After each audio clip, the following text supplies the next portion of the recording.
Pergi ke taman memetik melati, melati putih, harum baunya. Ilmu dibaca, penyuluh hati, buku yang baik, teman setia. Assalamualaikum warahmatullahi wabarakatuh. Salam sejahtera dan salam Malaysia Madani. Nama diberi Nur Auni Fatini binti Muhammad Fairuz Safwan daripada Sekolah Kebangsaan Sungai Pelik dengan kod sekolah BBA 9203. Pada waktu lapang, saya gemar membaca buku kerana melalui pembacaan saya dapat menambah ilmu pengetahuan dan memperluas minda.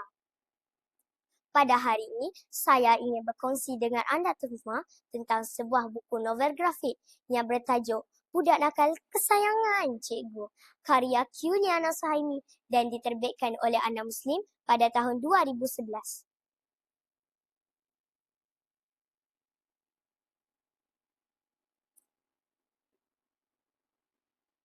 Novel ini mengandungi sebanyak 127 halaman dan dijual pada harga RM14 bagi semenanjung Malaysia dan RM15 bagi Sabah dan Sarawak. Ilustrasi dan reka bentuk di dalam novel ini membuatkan pembaca lebih mudah faham jalan cerita dengan lebih hidup. Permulaan novel ini mengisahkan tentang seorang kanak-kanak berumur 11 tahun yang bernama Amin. Beliau seringkali dimarahi gurunya kerana selalu membuat perangai nakalnya di sekolah. Amin hidup dalam keluarga yang susah. Ibunya, Ibu Siti, mengalami masalah pendengaran dan beberapa penyakit lain. Manakala ayahnya pula sudah lama meninggal akibat kemalangan motosikal. Walaupun Amin hidup dalam keluarga yang susah, beliau tetap bersyukur atas nikmat yang dimilikinya kini. Antara watak penting di dalam novel ini ialah Amin dan Cikgu Salina. Watak Amin digambarkan sebagai seorang kanak-kanak yang nakal. Namun sebaliknya, dia ialah seorang kanak-kanak yang tabah, berhati mulia dan bertanggungjawab terhadap ibunya. Manakala Cikgu Salina pula ialah guru yang tegas pada awalnya, tetapi pada akhirnya dia mula memahami kehidupan Amin. Antara watak lain yang terselit di dalam novel ini ialah seorang kanak-kanak orang asli yang bernama Ijan. Perkenalan dengan Ijan telah menambahkan lagi keceriaan di dalam hidup Amin. Mereka selalu melakukan aktiviti bersama, terutamanya menangkap ikan untuk dimakan. Cikgu Salina seringkali memarahi Amin kerana perangainya yang selalu lewat ke sekolah dan nakal. Namun pandangannya kepada Amin berubah sepenuhnya sejurus kunjungannya ke rumah Amin. Dia mula menyedari betapa susahnya hidup Amin.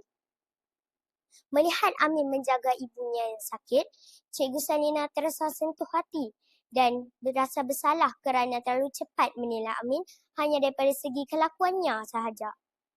Cikgu Salina mula insaf dan menghargai kebaikan yang ada pada diri Amin. Setiap bab di dalam novel ini ada diselipkan hadis di penghujung bab dan mempunyai unsur-unsur Islamik. Kisah ini berakhir sedih apabila Amin ditemui lemas di dalam sungai. Kisah ini juga memberikan pengajaran yang mendalam kepada kita semua. Isi-isi penting di dalam novel ini ialah pertama, kesabaran guru. Walaupun Amin seringkali membuat nakal, tetapi Cikgu Salina tetap mendidik Amin dengan penuh kesabaran. Kedua, ilustrasi grafik, di mana watak Amin dan Cikgu Salina nampak lebih jelas. Cerita mereka lebih dekat dengan pelajar. Dan yang ketiga, nilai murni dan unsur-unsur Islamik. Sifat ketabahan, kasih sayang, kesabaran dan bertanggungjawab semua ada di dalam cerita ini sedang sesuai dengan hadis yang diselipkan di penghujung bab.